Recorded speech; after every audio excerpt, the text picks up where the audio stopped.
میرے دوستوں آئیں دیکھتے ہیں کہ یرمیہ نے باب 22 آیت 30 میں کیا کہا۔ خداوند یوں فرماتا ہے کہ اس آدمی کو بے اولاد لکھو جو اپنے دنوں میں اقبال مندی کا منہ نہ دیکھے گا، کیونکہ اس کی اولاد میں سے کبھی کوئی ایسا اقبال مند نہ ہوگا کہ داؤد کے تخت پر بیٹھے اور یہودا پر سلطنت کرے، کیونکہ اسے قید کر لیا گیا تھا۔ میرے بھائیوں، جو دوبارہ پیدا نہیں ہوا وہ آگ اور گندک کی جھیل میں رہے گا۔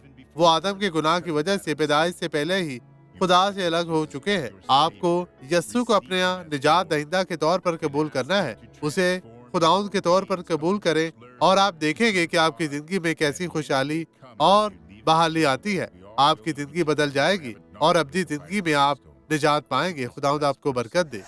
میں اپنی ٹانگوں میں بہت درد محسوس کر رہی تھی۔ خدا جانتا ہے میں کیسے آئی۔ کب سے یہ مسئلہ تھا؟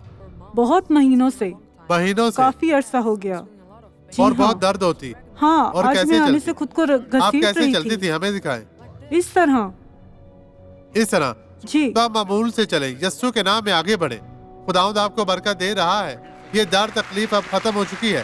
بھاگتے ہوئے واپس آئیں، سب کو دکھائیں کہ آپ شفا یاب ہے۔ اس طرف جائیں، اس طرف جائیں بہن، یسوع کے نام میں۔ آئیں اب دعا کریں۔ باپ، میں ایک شخص کو برکت دیتا ہوں، یہ کلام ان کی دلوں میں بسے اور یہ برکت پائیں۔ ہر طرح کی بدی یسوع کے نام میں انہیں چھوڑ دے، آمین۔